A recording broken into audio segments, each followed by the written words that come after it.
কইরা যদি ওরে শিকলবন্দি হয়ে থাকতে হয় তাহলে তো ওর সংসার করা যাবে না। আপনার স্ত্রী সে আপনার মেয়ের পক্ষেই কথা বলে, তাহলে আপনিও কিছু আপনার মেয়ের পক্ষে বলেন, আমরা সবাই শুনি। যে মেয়ের সংসারে মেয়ের মা পণ্ডিত সাজে সে সংসার কখনো টিকে না। এটাই সত্য, এটাই বাস্তব। আমি ডিভোর্স চাই। আমি ওর মতো ছেলের সাথে সংসার করবো না। ওর সাথে সংসার করতে হলে না আমার মরে যেতে হবে, কারণ আমার নিঃশ্বাস বন্ধ হয়ে আসে। ওকে ডিভোর্স দিয়ে আমি শান্তিতে বাঁচতে চাই। হ, আমার মেয়ে বাঁচতে চায়। এই পোলার সংসার কইরা যদি ওরে শিকলবন্দি হয়ে থাকতে হয় তাহলে তো ওর সংসার করা যাবে না। মা একদম ঠিকই বলছে, ওর মতো ছেলের সাথে না সংসার করা যায় না। আমি আমার বাবা মার কাছে সবসময় স্বাধীনতা পাইছি, কিন্তু ওকে ওকে যেদিন থেকে বিয়ে করে এই বাড়িতে আসছে আমার স্বাধীনতা নষ্ট হয়ে গেছে। ওর কথায় উঠতে হয়, ওর কথায় বসতে হয়। আমি এরকম জেলখানা নামক সংসারে থাকতে পারবো না। আমার মেয়েরে আমরা রাজরানীর মতন করে বড় করছি, আর আমার সেই মেয়ে ওর সংসারে আইসা চাকরানির মতন থাকবে এটা কোনোদিনও সম্ভব না। আপনি তো মেয়ের মা, আপনি একটু চুপ করেন। মালা, তুমি ওর সংসার করতে চাও না, তার কারণটা কি? ওর সংসারে তোমার ভাল লাগে না, তা ওর সংসারে গেলে তোমার ধুম বন্ধ হয়ে আসে, এর কারণটা কি? তুমি একটু খোলাসা করে বললে আমরা একটু বুঝতে পারবো।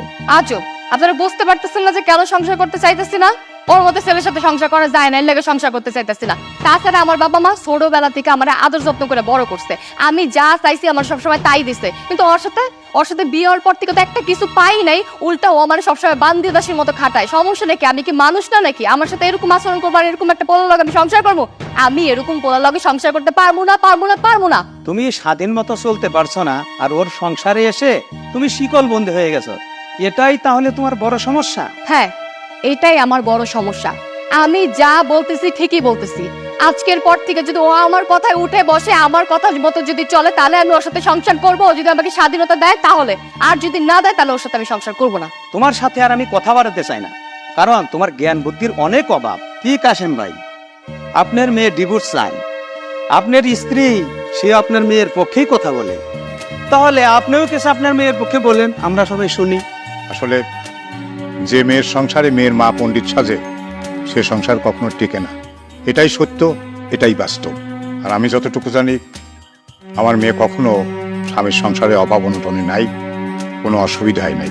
স্বামী হয়ে স্ত্রীকে শাসন করবে, এটাই স্বাভাবিক।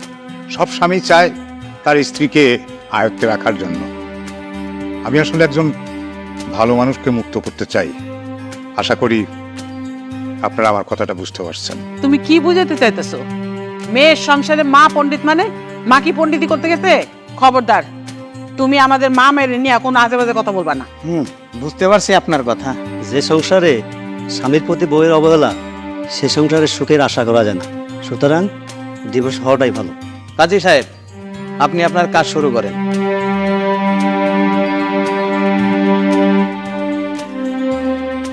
এক মিনিট মাদবর সাহেব, ডিভোর্স হওয়ার আগে আমি কিছু কথা বলতে চাই। আসলে একটা মেয়ে ভাগ্যবতী তখনই হয় সে যখন একটা সংসারী স্বামী পায়।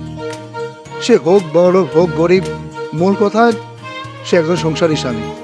আমার স্ত্রী আমার সংসারে আসার পর সে শিকল বন্দী হয়ে গেছে। আমার সংসারে তার কোনো স্বাধীনতা নেই।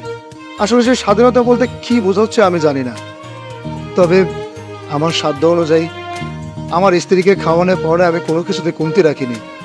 আমার যতটুকু সাধ্য আছে সেই সাধ্য অনুযায়ী আমি আমার স্ত্রীকে সবসময় ভালো রাখার চেষ্টা করছি। আমার সংসারে কি এমন কাজ আছে?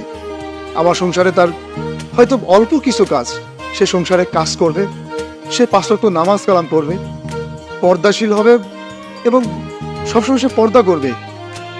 আর এটাই যদি তার কাছে বোঝা মনে হয়, এটাই যদি তার কাছে একটা জেলখানা মনে হয়, শিকল বন্দি মনে হয়, তাহলে সে যেহেতু আমার কাছে ডিভোর্স আসছে, আপনারা ডিভোর্সের ব্যবস্থা করেন, এটা আমার কোনো আপত্তি নেই। আচ্ছা কাজী সাহেব, তাহলে ডিভোর্সের ব্যবস্থা করেই ফেলেন।